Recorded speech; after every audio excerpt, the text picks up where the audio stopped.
फिरोजाबाद के लोग 6-7 घंटे बैठ जाएं तो सोचिए रिजल्ट न जाने क्या होगा अगली बार।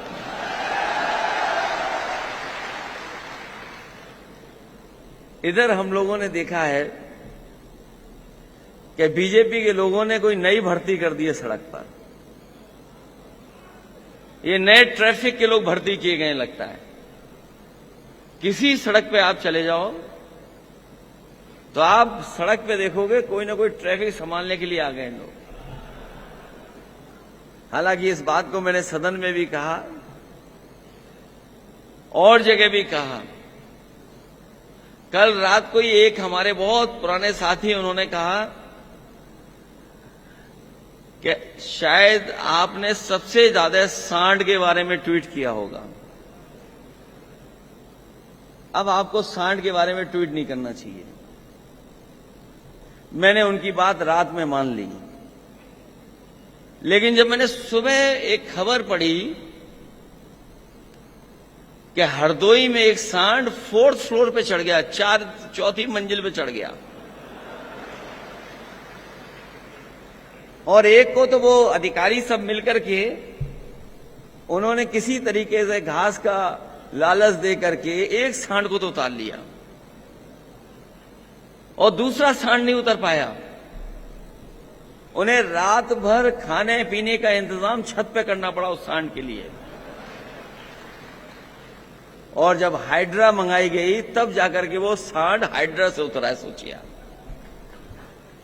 और वो उस बिल्डिंग पे चढ़ा था जिसकी जिम्मेदारी है कि सड़कों पर जानवर नहीं होने चाहिए, तहसीलदार साहब की बिल्डिंग पर।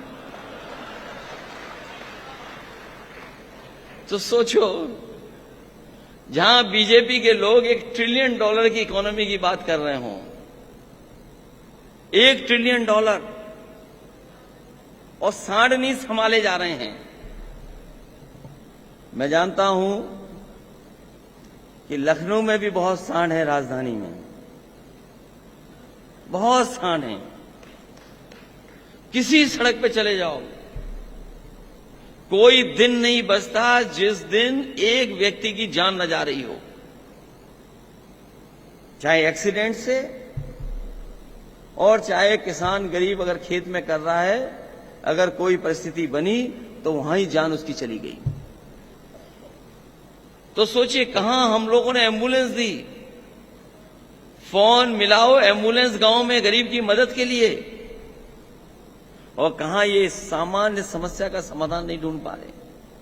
जब मैंने सदन में पूछा उनसे कि सड़कों पर इतने जानवर हैं, तो वो कहते हैं कि ये तो नंदी है।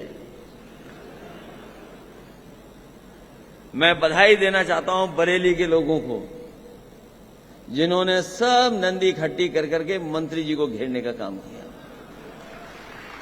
मुझे उम्मीद है कि अब शायद सरकार की आंखें खुल जाएंगी और कम से कम ये जो समस्या एक नई पैदा हुई है उत्तर प्रदेश में, उसका समाधान होगा। मैं अभी आदरणीय उदय प्रताप जी को सुन रहा था। मैं वो नेताजी के बारे में और नेताजी के साथ न जाने कितना लंबा समय रहा है उनका।